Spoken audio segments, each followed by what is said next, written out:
Sir, जिस oxygen को लेके बहुत दिक्कत आ रही है कई राज्यों में, और जैसा हमने देखा शॉर्टेज आ रही है, तो रेलवेज का मैंने सुना है कि आप कुछ इसका आपने समाधान निकाला है and you are trying to transport oxygen to various parts of the country. Can you please explain us through a statement how it's going to B?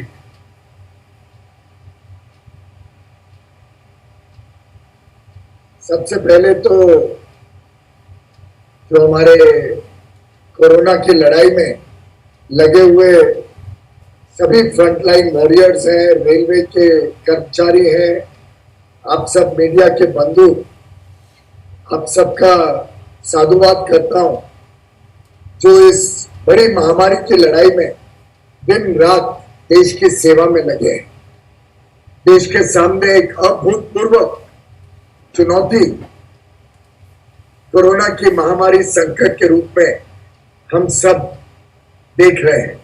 इसका फैलाव बड़ी तेजी से बढ़ रहा है और कुछ राज्यों में तो शायद काबू के बाहर आज के दिन संख्या बढ़ते हुए दिखाई दे रही है। जिस प्रकार से महाराष्ट्र में बढ़ रहा है, जिस प्रकार से दिल्ली में बहुत तेजी से बढ़ रहा है, कुछ और राज्यों में भी फैलाव के कारण आज देश में एक बड़ा संकट, जो इसेंशियल दवाइयां हैं या मेडिकल ऑक्सीजन है, इन चीजों के बारे में चिंता स्वाभाविक रूप से पूरे देश में चल रही है। आपको जान के हैरानी होगी कि कहां पूरे देश में मेडिकल ऑक्सीजन मात्र 1000 टन के आसपास रोज का कोविड आने के पहले इस्तेमाल होता था, यानी दिसंबर 2019 के आसपास 1000 टन साधारणतः मेडिकल ऑक्सीजन इस्तेमाल होता था, कभी 1000 कभी 1200। आज के दिन वो बढ़कर 15 अप्रैल हाल में 3 दिन पहले बढ़कर 4795 metric ton 4795 metric ton medical oxygen सिर्फ 15 तारीख को देश में इस्तेमाल हुआ है। अब तो अगले 3 दिन में जैसे नंबर्स बढ़े, शायद ये नंबर और बढ़ भी गया हो। तो आप कल्पना करिए 5 गुना ऑक्सीजन इस देश में पिछले 1 वर्ष को इस्तेमाल करते हुए हमने उपलब्धता बढ़ाई और आज पूरे देश में अलग अलग राज्यों को इसको भेजा जा रहा है। लगभग रोज या 2 दिन में एक बार जो प्रमुख राज्य हैं जिनमें ये समस्या बढ़ी हुई है, 12 राज्य हैं ऐसे, उनके साथ भारत सरकार के अन्य मिनिस्ट्री, चाहे वो स्वास्थ्य मंत्रालय हो, उद्योग मंत्रालय हो, इस्पात मंत्रालय हो, स्टील मिनिस्ट्री, कैबिनेट सेक्रेटरी के स्तर पर कई बार और माननीय प्रधानमंत्री के अधिकारियों के साथ भी काफी विस्तार से इस विषय की चिंता की जाती है। बिना भेदभाव के देश के हर राज्य की जो जरूरतें हैं उसके हिसाब से मैपिंग की जाती है और अलग अलग प्रदेश को जो जरूरत है मेडिकल ऑक्सीजन की, वो किस प्लांट से आएगा, किस जगह से किधर ट्रांसपोर्ट होगा, इसको पहले देश भर के मैप पे राज्य स्तर पे की जाती है और फिर राज्यों को कहा जाता है कि उसको जिला स्तर पर, डिस्ट्रिक्ट लेवल पे भी मैपिंग करके ऑक्सीजन को उपलब्ध कराया जाए पर्याप्त मात्रा।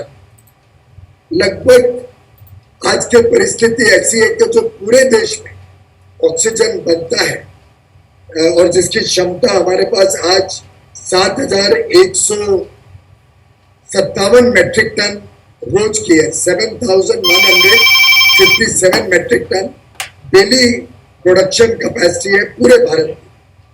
लगभग 60%, 70% आज मेडिकल ऑक्सीजन के रूप में किया जा रहा है। प्रोडक्शन भी 110% क्षमता की आज बनाई जा रही है। 15 तारीख का आंकड़ा देखिए तो 7846 metric ton, 7846 metric ton oxygen का प्रोडक्शन हुआ 15 तारीख को, जिसमें से जैसे मैंने बताया 4795 मेट्रिक टन मेडिकल ऑक्सीजन इस्तेमाल किया गया। आज एक बड़ी विस्तार से लगभग 4.5-5 घंटे तक बैठक चली। इन 12 राज्यों के साथ केंद्र सरकार ने मैपिंग करी क्या क्या रिक्वायरमेंट है, और आपको बताना चाहूंगा कि 6,177 metric ton 6,177 metric ton oxygen हमने अलग अलग राज्यों को उपलब्ध कराने का आज पूरा प्लान फाइनल कर दिया है, और हर राज्य के हिसाब से इस ऑक्सीजन को अलॉट किया है, जो आगे चल के महाराष्ट्र, दिल्ली, उत्तर प्रदेश, राजस्थान और अब तेलंगाना, आंध्र प्रदेश, उत्तराखंड, अलग अलग राज्यों के हिसाब से कितना कितना एक एक राज्य को किधर से जाएगा, ये मैपिंग आज पूरी तरीके से की गई है। मैं आपको ये भी बताना चाहूंगा, इस मैपिंग के फलस्वरूप 20 अप्रैल के आगे महाराष्ट्र को 1500 मेट्रिक टन, यानी देश का सबसे अधिक आज महाराष्ट्र को अलॉट किया गया है 1500 मेट्रिक टन। साथ ही साथ दिल्ली को 350 मेट्रिक टन, उत्तर प्रदेश को 800 मेट्रिक टन, और अलग अलग राज्यों के रिक्वायरमेंट के हिसाब से इसको बड़ा फेयरली एलोकेट किया गया है। केंद्र सरकार राज्य सरकार के साथ निरंतर संवाद बनाए हुए है। सचिवों के स्तर पर लगातार चर्चाएं हो रही है। मेरे साथ कई मुख्यमंत्रियों के फोन आते हैं, उनके साथ मैंने भी चर्चा की है, और हम रेगुलरली मॉनिटर कर रहे हैं कि बड़े स्मूथली ऑक्सीजन देश भर में और अन्य पदार्थ जो इस लड़ाई में जरूरत है उसकी उपलब्धता की जाए। एक empowered group of secretaries, empowered group 2, जो उद्योग मंत्रालय के सेक्रेटरी सचिव उसको हेड करते हैं, वो इस काम को केंद्र सरकार की तरफ से राज्य सरकारों के साथ निरंतर बातचीत करके फाइनलाइज करता है। कई सारे हमने निर्णय लिए हैं जिसका समय समय पे जानकारी जनता को भी दी गई है। उन निर्णयों से आज तक हम इतने बड़े पैमाने पे जो कोविड की महामारी फैली है, कल का आंकड़ा आप सबने देखा, 2,60,000 से अधिक केस मात्र एक दिन में है। फिर भी देश भर में ऑक्सीजन पर्याप्त मात्रा में अभी तक हम उपलब्ध करवा पाए हैं, लेकिन ये स्वाभाविक है कि हमने महामारी को रोकना पड़ेगा। जैसा माननीय प्रधानमंत्री जी ने सबको अपील की है कि इसको रोकना पड़ेगा, रैशनल यूज करना पड़ेगा, ऑक्सीजन का वेस्टेज रोकनी पड़ेगी। जहां पे पेशेंट को जरूरत है उतना ही ऑक्सीजन लगाना चाहिए। कई जगह पे वेस्टेज की भी खबर आ रही है, कई जगह पेशेंट को ना जरूरत होते हुए भी ऑक्सीजन लगाने की खबर आ रही है। उस पर राज्य सरकारों को हमने अनुरोध किया है कि वो उस पर भी थोड़ा नजर रखें, निगरानी रखें, और डिमांड साइड मैनेजमेंट भी उतना ही इम्पोर्टेंट है जितना सप्लाई साइड मैनेजमेंट। साथ ही साथ कुछ और प्रमुख निर्णय जो आज लिए गए, उसमें एक बहुत बड़ा निर्णय लिया गया कि जो इंडस्ट्रियल ऑक्सीजन अलग अलग उद्योग में लगता है, उसको भी 22 तारीख से 9 क्षेत्र को छोड़ के 9 सेक्टर्स को छोड़ के रोक दिया जाएगा कुछ समय के। ये एक टेम्पररी मेजर है, जब तक कोविड की महामारी पे हम काबू ना पा पाए और पर्याप्त मात्रा में मेडिकल ऑक्सीजन लोगों को उपलब्ध हो, अस्पतालों में उपलब्ध हो।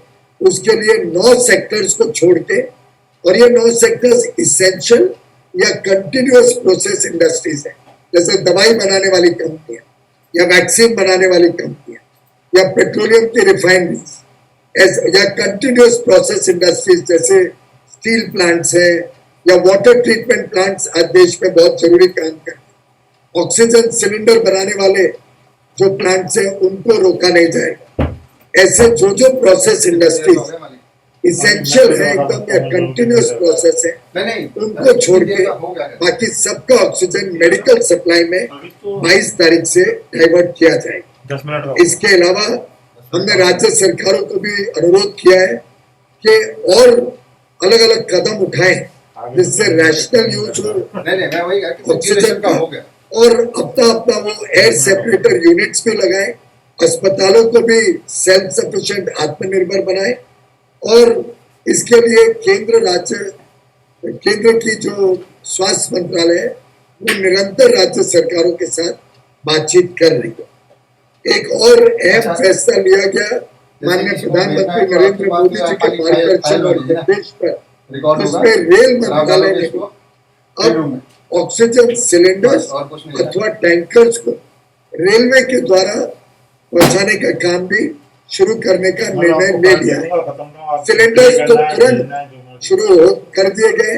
जिस राज्य को अपने सिलेंडर्स रेल द्वारा पहुंचाने हो दूसरी जगह तक या लाने हो कोई दूर दराज की जगह से, रेलवे तुरंत उसको उपलब्ध कराएगी और ग्रीन कॉरिडोर उन ट्रेनों को चलाया जाएगा बिना कोई रोक के। हाई स्पीड पे ये फ्रेट ट्रेन्स को अपने गंतव्य स्थान तक पहुंचाया जाएगा। इसी प्रकार से लिक्विड ऑक्सीजन को भी पहुंचाने के लिए हमने मिलिट्री के जो वैगन्स है, जिन वैगन्स पे मिलिट्री के ट्रक्स टैंकर्स वगैरह को पहुंचाए जाते हैं, उन वैगन्स को इस्तेमाल करते हुए निर्णय लिया है कि जो 3.3 मीटर हाइट तक के टैंकर्स, यानी बहुत बड़े टैंकर्स नहीं जा पाएंगे क्योंकि पुराने जमाने के रोड ओवरब्रिजेस वगैरह एक हाइट रिस्ट्रिक्शन कर देते, जिसके कारण बहुत बड़े टैंकर्स तो रेलवे में नहीं जा पाएंगे। कुछ 100 साल पुराने रोड ओवरब्रिजेस वगैरह ऑब्स्ट्रक्शन क्रिएट कर देते। 3.3 मीटर हाइट के टैंकर्स रेलवे से तेज गति से हम लिक्विड ऑक्सीजन के साथ अलग अलग राज्यों में पहुंचा पाएंगे। आज हमने सुबह बोईसर में एक एक्सपेरिमेंट किया जिससे टैंकर के साथ ट्रक, यानी ट्रक के ऊपर माउंटेड टैंकर कैसे हम हमारे मिलिट्री के वैगन्स के ऊपर लोड करेंगे, इसका एक्सपेरिमेंट आज सुबह महाराष्ट्र में बोईसर में सफलतापूर्वक किया गया। और अब हम जहां से रिक्वायरमेंट आएंगी और जहां राज्य सरकारें हमें टैंकर रेलवे स्टेशन के रैंप के ऊपर उपलब्ध कराएगी, हम उन टैंकर्स को ट्रक के सहित roll on roll of operation के तहत अपने रेल वैगन्स पे लेकर उनको तेज गति से पहुंचाने का काम भी शुरू करेंगे। ये जो ऑक्सीजन एक्सप्रेस ट्रेन होंगी सिलेंडर और लिक्विड ऑक्सीजन को लेके, इसको किधर रोका नहीं जाएगा। ग्रीन कॉरिडोर के रूप में पूरा सिग्नलिंग सिस्टम ग्रीन करके इसको तेज गति से राज्यों तक पहुंचाने का काम किया जाएगा। मैं धन्यवाद देता हूं माननीय प्रधानमंत्री नरेंद्र मोदी जी को, जिन्होंने ये आइडिया हमारी रिव्यू मीटिंग में रेलवेज को सुझाया और अपने रेलवे के सभी कर्मचारियों को, अधिकारियों का वो धन्यवाद देता हूँ जिन्होंने मात्र 2 ही दिनों में प्रधानमंत्री जी के आह्वान पर इसको सफलतापूर्वक शुरू करने का पूरा प्रोसेस तैयार कर दिया। पीयूष जी जो आपने पूरा ब्लूप्रिंट बताया हमें, उससे ऐसा लगता है कि ऑक्सीजन जल्दी पहुंचेगी और जहां जहां डिमांड है, आपने महाराष्ट्र को काफी बड़ा सेगमेंट दिया। लेकिन पीयूष जी अभी एक सवाल जो आज आप देख रहे होंगे तमाम चैनल्स पे भी उठ रहा है और पॉलिटिकल पार्टीज भी उठा रही हैं कि क्या हम सिचुएशन को पढ़ नहीं पाए, क्या कहीं ना कहीं हम लोगों से क्या कुछ चूक हो गई कि हम लोग समझ नहीं पाए कि इतना अचानक से इतना अवसर सर्ज हो गया। ऐसा आप कल्पना करिए, इसीलिए मैंने परिप्रेक्ष्य रखा था कि कहाँ 1200 मेट्रिक टन मेडिकल ऑक्सीजन हर रोज जाता था और देश की एक ओवरऑल प्रोडक्शन कैपेसिटी को मद्देनजर रखते हुए आप समझिए कि 5 गुना इतने कम समय में जो रैंप अप हुआ, वो स्वाभाविक रूप से जो पिछले 1 वर्ष में जो तैयारियां की गई, जो देश की पूरे व्यवस्थाओं को तैयार किया गया और जो लगातार प्रधानमंत्री जी ने निगरानी रखी इस काम पे, उसके तहत ही इतना बड़ा उछाल 5 गुना मेडिकल ऑक्सीजन करने में हम अभी तक सफल हुए। लेकिन मैं ये भी अनुरोध करना चाहूंगा कि राज्य सरकारों ने नियंत्रण भी रखना पड़ेगा, मॉनिटर करना पड़ेगा। डिमांड साइड मैनेजमेंट उतना ही इम्पोर्टेंट है जितना सप्लाई साइड, और कोविड फैलाव को रोकना राज्य सरकारों की जिम्मेदारी है और उन्होंने इस जिम्मेदारी को पूरा करना चाहिए। आखिर अनलिमिटेड अगर केसेस बढ़ते ही रहेंगे तो देश की स्वास्थ्य सेवाओं के लिए बहुत बड़ा तकलीफ हो जाएगी। तो मुझे मेरी विनती है सभी राज्य सरकारों से कि हमारी तरफ से हम पूरे आपके साथ कंधा से कंधा लगा के आपकी सहायता के लिए आपके साथ लगे हैं, लेकिन आपको अपने तौर पर डिमांड को भी कंट्रोल करना पड़ेगा और महामारी के फैलाव को भी रोकने के लिए अहम कदम उठाना आवश्यक है। पीयूष जी, आपने मैपिंग पे जो पूरी मीटिंग करी है आज, आपको क्या लगता है कि ये जो कमी दिख रही है कई कई जगहों पे, ये कब तक लगभग सामान्य हो जाएगा सिचुएशन? देखिए, ओकेजनली अगर कोई अस्पताल तक नहीं पहुंचा पाए राज्य सरकार, तो वो कुछ सिचुएशंस ओकेजनली आ सकती है और राज्य सरकारों की भी पूरी सिस्टम्स काफी ओवरवेल्ड है। राज्य सरकारों के भी अपनी मजबूरियां मैं ध्यान समझ सकता हूँ, लेकिन मेरा अनुरोध रहेगा कि आपने ये भी देखना चाहिए कि पूरा देश इतना विशाल है, उसमें इतने हजारों जगहों पे कोविड अस्पताल चल रहे हैं, कोविड के मरीजों का ट्रीटमेंट हो रहा है। ऐसी परिस्थिति में इतने बड़े पैमाने पे ये ऑपरेशन सफलतापूर्वक चल रहा है, तो थोड़ा बहुत जो लोग इस काम में लगे हैं उनका हौसला भी बढ़ाना चाहिए। हमें मीडिया के बंधुओं से भी मेरा अनुरोध है कि इसको हम सेंसेशनलाइज करते हैं तो उससे एक गलत मैसेज जाता है। तो राज्य सरकारें भी इसमें पूरी तरीके से जुटी भी है, केंद्र सरकार उनको पूरा मदद कर रही है और जो इस काम में इतने लाखों लोग लगे, फिर चाहे वो हमारे फ्रंटलाइन वर्कर्स हो, दिन रात काम करने वाले doctors, nurses, sanitary workers, transporters, oxygen produce करने वाली फैक्ट्रियां, रेलवे के कर्मचारी, ट्रक चलाने वाले हमारे ड्राइवर्स, हेल्पर्स, इन सब का भी मनोबल, हमने इनका भी हौसला बढ़ाने का काम करना चाहिए, ऐसा मेरा आप सबसे अनुरोध।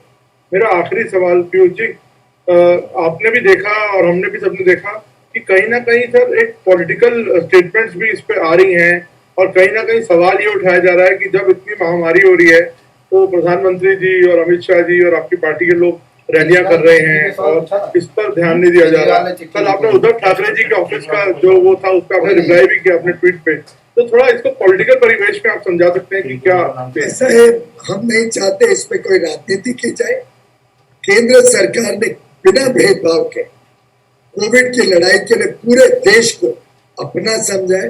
मैं पुनः याद दिलाऊंगा, माननीय प्रधानमंत्री जी ने 2014 में भी और 2019 में भी जब चुनाव खत्म हुआ था, हम सब मंत्रियों को यही एक निर्देश दिया था कि अब चुनाव खत्म हो गए, हम अब 135 करोड़ भारतवासियों के प्रतिनिधि हैं, हमारी जिम्मेदारी पूरे देश के लिए एक है। और मैं आपको विश्वास दिलाता हूं और आपके माध्यम से देश को विश्वास दिलाना चाहता हूं, प्रधानमंत्री नरेंद्र मोदी जी की सरकार ने पूरे देश की चिंता सामान्य रूप से की, एक समान की है और कभी भी कोई भेदभाव नहीं किया। हमारा कोई प्रोजेक्ट आप ले लीजिए, आपको कभी भेदभाव नहीं मिलेगा। ये कोई 1500 मैट्रिक टन आज मध्य महाराष्ट्र को उपलब्ध कराया, ऐसा नहीं है। मैं आज से 4 दिन पहले 15 तारीख की रिपोर्ट आपको दिखा सकता हूँ, 15 तारीख को, और 15 तारीख को ये राज्य सरकारों के साथ मिलके पूरा मैपिंग की गई, एक एक जगह से कितना एक एक स्टेट को मिलेगा और 20 तारीख तक रैंप अप होगा। और इसमें भी टोटल एलोकेटेड जो महाराष्ट्र को है वो 1500 मैट्रिक टन ही है, 15 तारीख। इसीलिए मुझे बड़ा दुख हुआ जब कल कुछ लोगों ने और कुछ लोगों ने आज भी इसको पॉलिटिकल कलर देने की कोशिश की। एक बड़े प्रमुख पॉलिटिकल पार्टी ने भी हाई लेवल पे इसको एक पॉलिटिकल कलर देने की कोशिश की। ये बड़ा दुख देता है क्योंकि प्रधानमंत्री जी, माननीय गृह मंत्री जी और पूरी केंद्र सरकार दिन रात मेहनत कर रही है राज्यों को सहायता देने के लिए, राज्यों के समर्थन के लिए। और 1500 टन, तब उस दिन तो 4880 टन ही एलोकेट किया गया, यानी 1/3 सिर्फ एक स्टेट को था। 30% के आसपास, सिर्फ एक स्टेट को कुल टोटल एलोकेशन, ये 15 तारीख की। तो आप समझ सकते हैं कि हमारी तरफ से कभी कोई राजनीति नहीं, लेकिन चुनाव चल रहे हैं। माननीय प्रधानमंत्री जी आप सब जानते हैं दिन में 18-19 घंटे काम करते हैं। कल भी चुनाव प्रचार के बाद आके देर रात तक माननीय प्रधानमंत्री जी रिव्यू कर रहे हैं। आखिरी कॉल तो उनका शायद रात को 1-1:30 बजे तक कोविड महामारी की लड़ाई को लेते हुए हम सबसे फीडबैक लेने का रहा। तो माननीय प्रधानमंत्री जी की क्षमता है कि वो देश का नेतृत्व इतने उज्जवल तरीके से कर रहे हैं। और मुझे लगता है जो नेता इतना हैंड्स ऑन नहीं अपने राज्य को सरकार चला पा रहे हैं, उनको चिंता करने की जरूरत है कि वो कैसे पेस रखेंगे प्रधानमंत्री जी के बहुत कुशल नेतृत्व के साथ।